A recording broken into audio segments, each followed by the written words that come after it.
So, warm welcome to our meditation time together and Dharma talk. And I know I'm happy to be here. A number of years ago, it was raining, and I came out of a house and walked across the street and passed a car. And the car was all wet because of the rain, and water was kind of sliding down the front windshield of the car. And there was a bird that would stand at the top of the windshield and slide to the bottom, fly up again to the top, and slide down to the bottom, over and over again. Now, I don't know what's going on for the bird, for sure, but in my mind, the bird was playing. I could see no other reason for it to be sliding over and over again, that he just found it delightful and it made it happy, made delightful, pleasant, enjoyable, playful to be sliding up and down, sliding down this wet glass. And so whether that's actually what was going on or not, it made me happy. And I just felt delighted and kind of uplifted and certainly distracted from whatever else I was thinking about, and had a smile and probably a twinkle in my eye, just kind of. And the thing about this happiness, this joy that I had, it didn't. It wasn't at the expense of anyone. No, there was no cost for it. There was no impact on anybody. It didn't take anything. There was no loss in the universe for me being happy. It was kind of harmless, delightful, free kind of delight and joy. And so mudita, the topic for today, has a quality of there's no agenda, there's no need associated with it, there's no loss associated with it, there's no cost associated with it. It's joy that is free and has no negative impact and no cost. There's no environmental impact from this joy. It doesn't affect our finances to have this kind of joy. So as we begin sitting here, you might close your eyes just as you are and consider some time in your life where you had such a joy, such a delight, or in something, anything, maybe just being alive, that was kind of a secondary joy in the sense that it was just delighting in something that was free to delight in. There was you weren't searching for it, you weren't trying to make it or make it your own, possessive of it. It had no cost.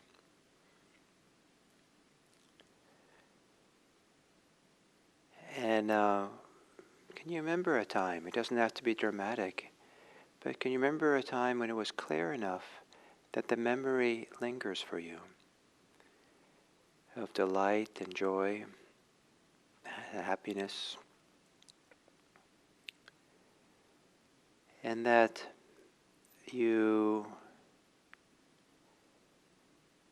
maybe you can remember what it felt like in your face. Maybe you had a smile, or maybe your eyes had a certain aliveness,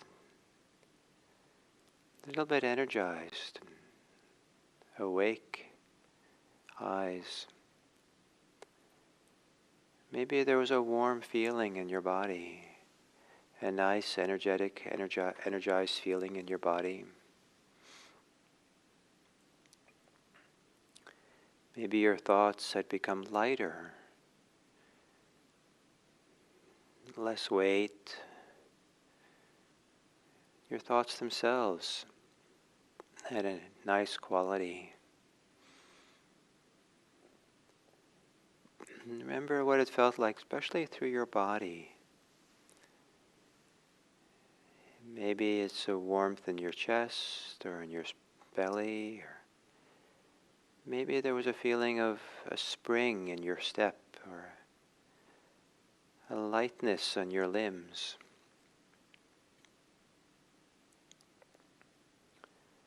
Some part of your body was delightfully energized. Not too much, but not too little.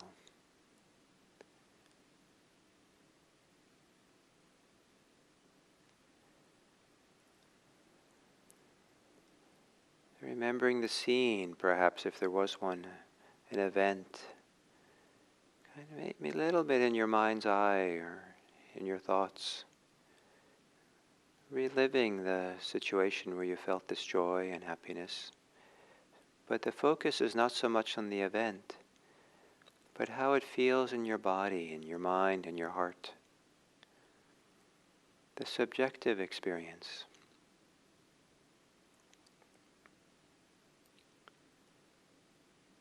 And then gently, lovingly, take a few long, slow breaths that breathes through that joy, breathes with it. As you breathe in deeply, as if that joy can spread through your body.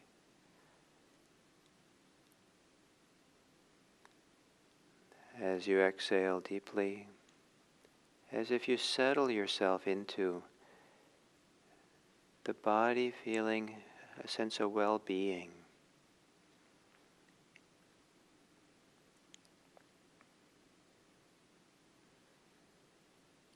Breathing in deeply and then gently exhaling exhale into yourself.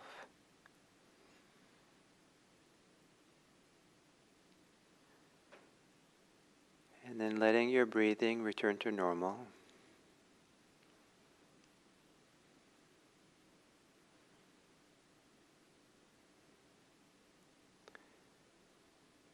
And maybe you can still feel those places in your body that became a little bit more alive with the joy that you felt.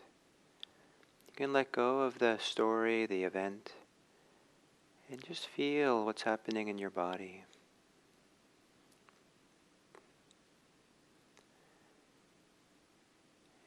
And notice maybe how if there's tension in your body, it pulls parts of your body away from that well-being. On the exhale, relax that tension so you can settle more deeply into a sense of well-being.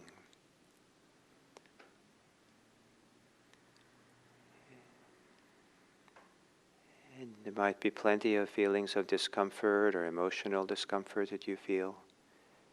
It's okay, but for this time, see if you can focus more on that place in your being where there is some well-being, some joy, or your capacity for joy is touched or gently stroked with awareness.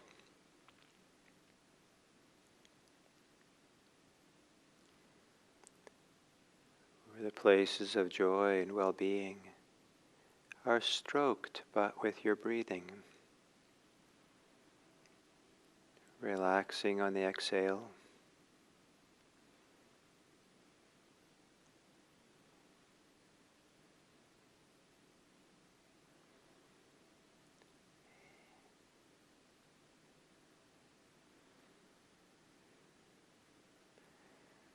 And if there's a lot of thinking, that also has a tendency of pulling one away from our embodied experience. The embodied experience of well-being. So you might gently quiet the mind or let go of your thoughts, so that your attention can go more fully into the body breathing, breathing with whatever well-being there is.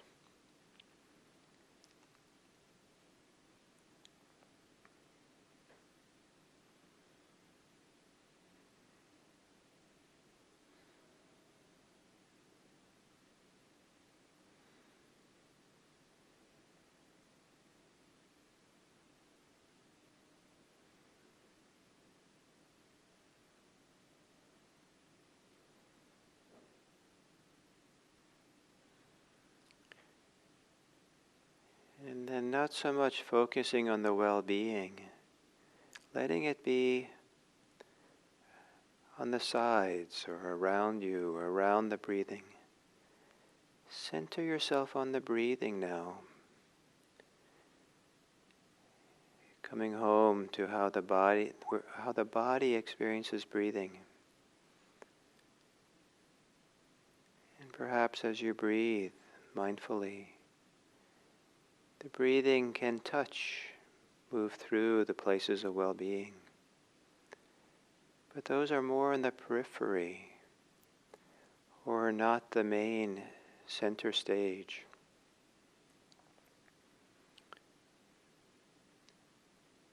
They're there to support you, to encourage you to stay present here, and do so with a light touch, a joyful touch. Just breathing in whatever context, wider situation of well-being that's available. Just here, just now.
Ever so gently, lifting up the corners of your mouth so there's a slight smile. Maybe enough there's a little sense of pleasure, delight that is born that wasn't there before.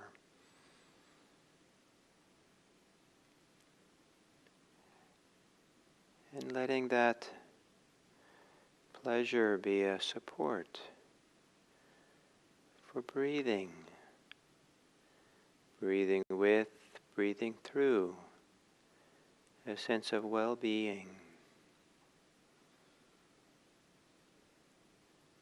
And as you inhale, maybe that well-being can spread through your body. And as you exhale, that well-being can also spread, but kind of in a settling way, downward through your body. Inhaling upward through your body, exhaling downward through your body.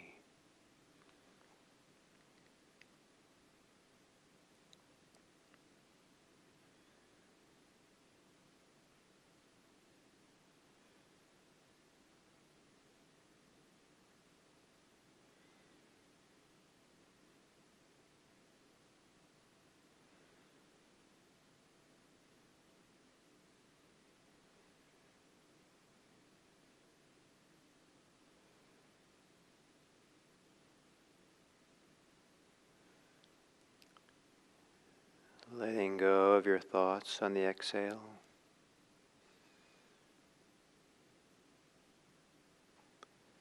Letting go of your disbelief on the exhale. So that for these few minutes,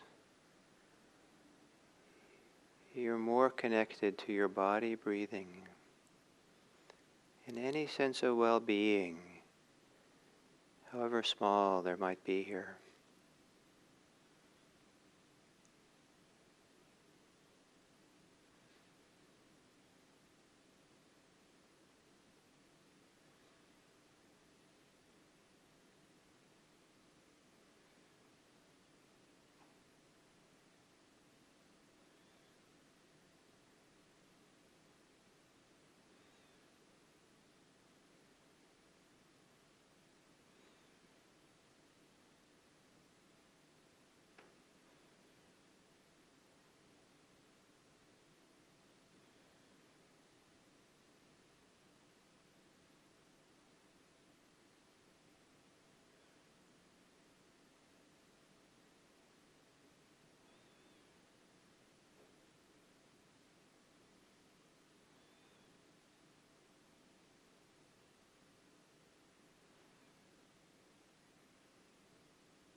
And for the last period of the sitting,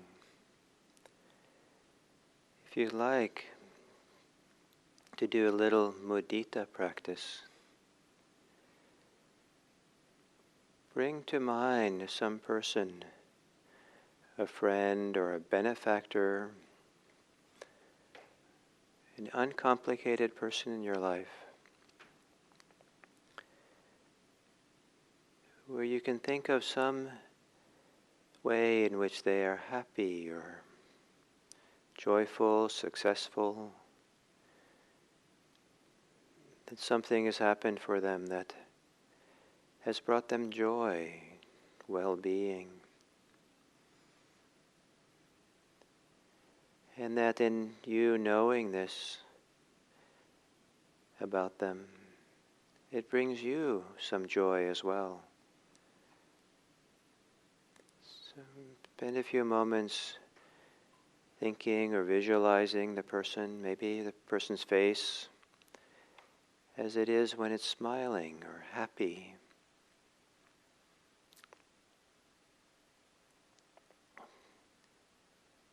Thinking about how they are and what they might be experiencing in their success or good fortune.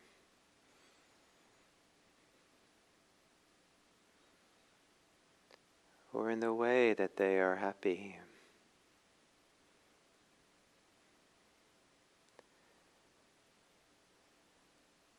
And allow yourself to feel some joy in that, your own well-being. That in a sense, how they are is a gift of joy for you.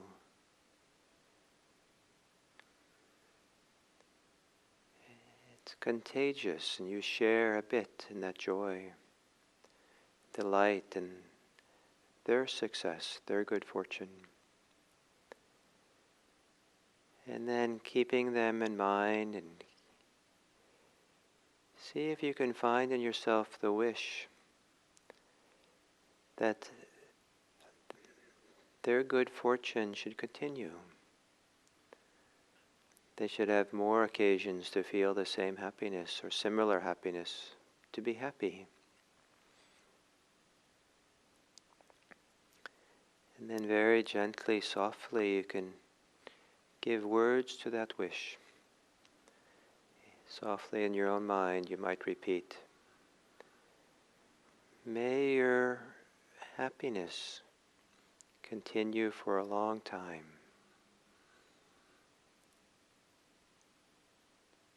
Or if it's nice, you can add the word "yes"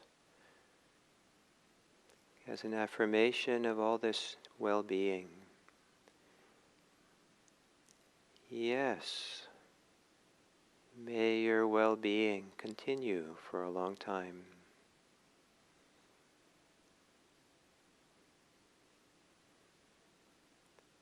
Saying that phrase as a way of giving life to or embodying the way that you might resonate with their happiness and well-being. How you might affirm it and delight in it. Yes, may your well-being continue for a long time.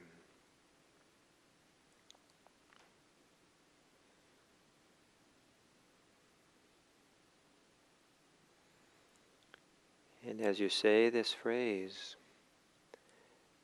at the end of the phrase, imagine that you're opening your doors of your heart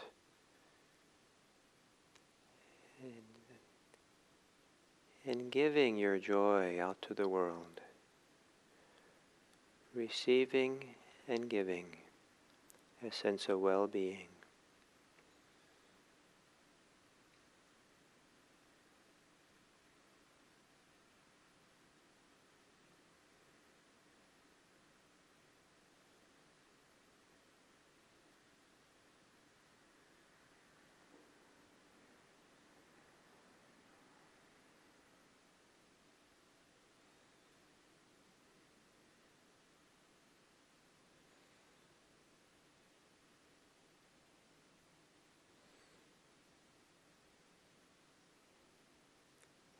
As you inhale, really sensing and experiencing what it's like to appreciate, to feel joy and their joy, a sense of well-being and their well-being. And on the exhale, a yes, an opening of your heart, a wish, a gift. May your well-being continue for a long time.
And then coming to the end of this sitting,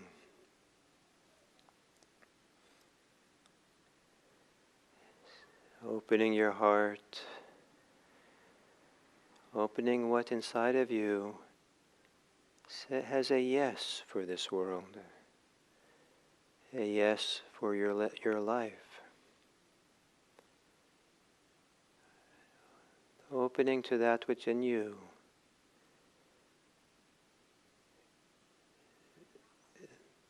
that gives you a reference for wishing well to others. Opening your heart to well-wishing, to an affirmation of others, a care of others, a generosity of being towards others, a generosity that can be expressed in a wish for the welfare and happiness of others, that their joy and well-being can continue. If they don't have joy and well-being, that they may have some.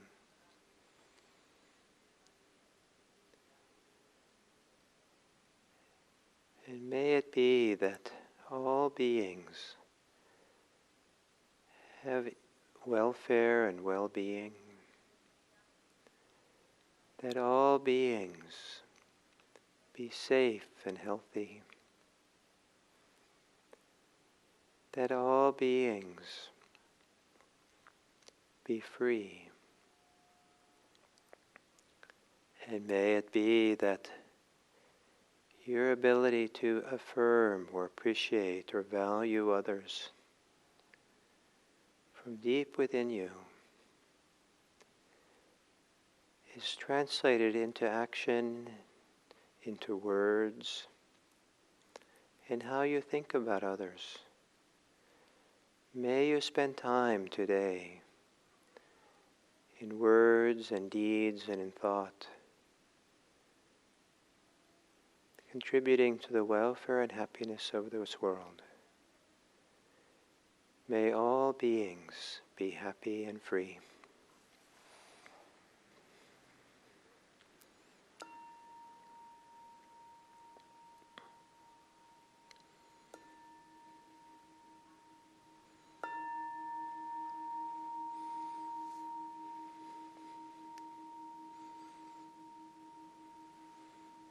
The most classic Theravada discussion about the practice of Brahmaviharas, these 4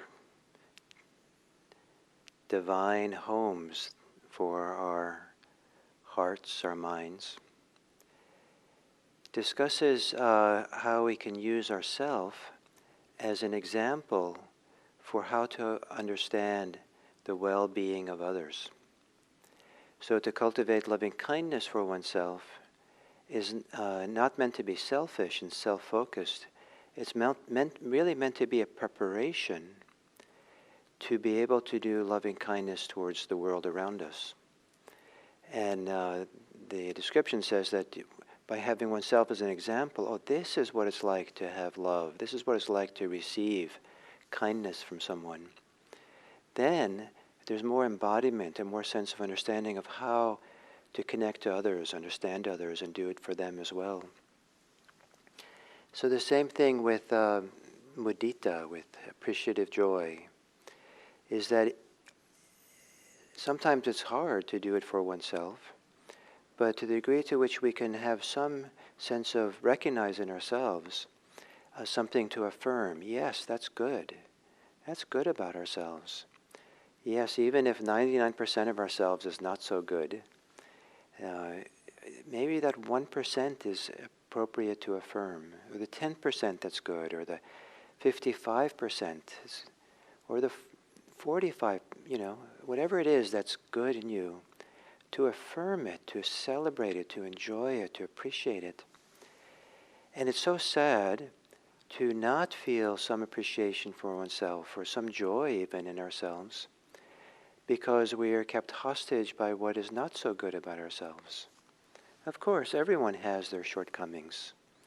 Everyone has something that they could find, that there's their warts, or their psychological warts, their foibles. It comes with being human, of course. And but it's so sad to focus so much on that we kind of deny or ignore or push aside that part of us which is actually good or happy or wholesome. And sometimes it's actually, really appropriate to not hold what's good in captivity by what is not so good, but spend some time appreciating the wholesome and the good in ourselves. And so to feel joy in oneself, to discover appreciation, what we can appreciate in life, to be grateful. Nowadays there's a practice of every day writing down what you were grateful for the day, or at least review it. And I haven't done the writing exercise, but I've certainly done end of the day thinking about it, what I appreciate about the day, what I'm grateful for the day. And it's such a wonderful thing to do. I just feel so buoyed and delighted and lightened by it. And sometimes it's hard not to smile thinking about it. And what I find surprising is that I feel more joy at the end of the day thinking about it than I did while it was happening. Somehow I was busy living my life and taking things for granted, or I don't know, just too involved in things to really appreciate the goodness of it. And so at the end of the day, to have that practice of appreciation and gratitude, and including appreciation for oneself and gratitude for what is to be grateful for in ourselves. Now, especially not so we don't making this a selfish practice. We can think that we're doing this partly so that we are more able to offer affirmation, appreciation, gratitude, rejoicing for others. And that is really one of the great gifts of life, is this ability to really step forward and rejoice and be happy and delighted in the success and the good fortune, the happiness of other people. I said this earlier, that it's very commonly believed that it's the hardest Brahmavihara because of envy, jealousy, fear of opening up, fear of sharing that joy with other people, feeling bad about oneself if one compares oneself to others who's more happier than we are. So all these complications that come in. People get mean and bitter sometimes around the success of other people. But but this mudita is just one of the greatest delights, because it's really a kind of dropping away of self-preoccupation, selfishness, and opening up. So to experience one's own well-being, one's own joy and self-appreciation as a means to really dissolve or let go of self-concern, to really step forward and have a reference point or ability or inside of ourselves, just open up and just kind of not exactly lose ourselves, but close to it in the delight and joy of others, to rejoice. And, oh, this is great. And it's a happiness, it's a joy that involves no loss. It involves no need, no neediness, no cost. It involves no asserting ourselves onto people and having no agenda of what we want from others and what's needed to happen. It's not an exchange. If I'm really congratulate them and appreciate them, rejoice in them, then they better do it for me. It's just kind of very simple. We don't lose anything by this kind of rejoicing. If anything, we gain from ourselves in our ability to open and share. And it's a wonderful contagion of joy. And it's it's kind of other people's joy or well-being or success is contagious. It affects us. And in viewing that, it's kind of a secondary joy. It's a derived joy because the original one is there with the other person. And we kind of have the secondary continuation of it. And it's a wonderful thing to let joy be contagious or continue, have a life that's beyond itself and goes on to another person. And when we rejoice in other people's joy, we are then passing, in a sense, not necessarily intentionally, but if anybody is around us or is in the aftermath of how we are and really affirming the joy and well-being of others, maybe there's tertiary joy. They appreciate the after effects of that and how we are as well. And this kind of wonderful cost-free exchange, contagion of joy and well-being. And I think of it as a form of love. Joy given, maybe joy given is a love, or a form of love is giving joy. And mudita is not a giving that is, like I said, assertive, and it's not like giving anything material. It's no cost for us if we spontaneously will feel this delight and joy, and we express it in such a way that and affirm it in such a way, words, deeds, and thought, that other people can understand that we feel that way. And it's a way of expressing love, our love of others. And mudita rejoices. The rejoicing of mudita is kind of like the opposite of regrets, the opposite of hopelessness. And it's also the opposite of hope in a certain kind of way, and that hope is more about the hope how things will be in the future. Mudita is more of a celebration of what's here in the present. And so recognizing the goodness that's here, recognizing what can be appreciated here and now. And as we practice, as we develop greater capacity to center ourselves on ourselves, to be in the present, and be grounded deep inside to where our goodness is, our sense of lack of hostility, lack of meanness, lack of greed, lack of fear is, then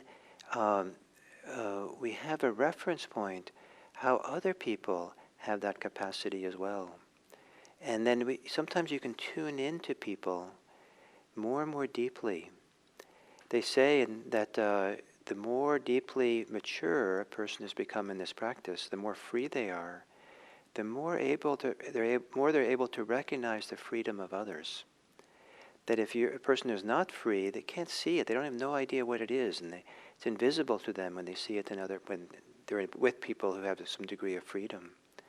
To some way, it's also true for a deep sense of inner well-being and joy and harmony, that if we don't have it for ourselves, it's harder to feel it and sense it in others. But once we begin to feel it in ourselves, then and feeling it in others becomes a reinforcement for it to grow in ourselves. The freedom of others reinforces our own freedom. The joy of others reinforces our own joy and delight, if we have a reference place for a place inside where we can feel it, know it in ourselves. And so this is I'm saying this as an encouragement to do your practice. Boy, what a great thing it is to really do the work, to show up in the present moment, to not be distracted, to be here, really present. It's a slow work, it's a deep work, it's a worthwhile work, because as we center ourselves and settle ourselves in this deeper and deeper place of maturity, of freedom, of joy, we begin recognizing it more and more in the world, and then our affirmation of it, our celebration of it, supports it and grows it in the world, and it grows it in ourselves. And it becomes this wonderful kind of circle of joy, of rejoice, of celebration, of deep appreciation, deep respect, so that even when we're with someone who is suffering a lot, or even if we're suffering a lot, there is access to see there's more than suffering going on. And so who knows, when someone you meet is suffering tremendously, it might be one of the greatest gifts you can give them, is that you have the capacity to tune in to their goodness, to the place where inside of them, where something is alive, a little flame is alive of well-being, of joy, of peace, of something. And because you recognize it, maybe then you can be a mirror for them, for that flame. And so that flame can grow and develop, that light can grow and develop, so they can experience joy and peace in the midst of their great challenges. So, mudita. There is the practice of mudita that we did a little bit in the guided meditation.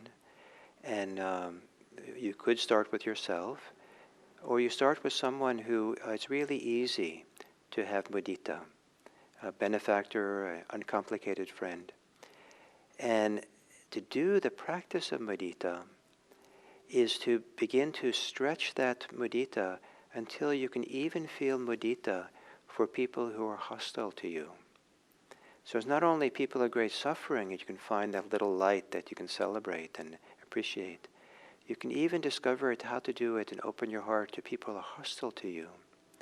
And occasionally you'll find that that's the medicine that quiets the hostility. That they understand that you appreciate something about them. Not their behavior, not what they say, but maybe you can tune into something in them that's worth respecting, valuing, appreciating, and having some mudita for. May it be that we become catalysts for the growth of joy and appreciation for all beings. Thank you.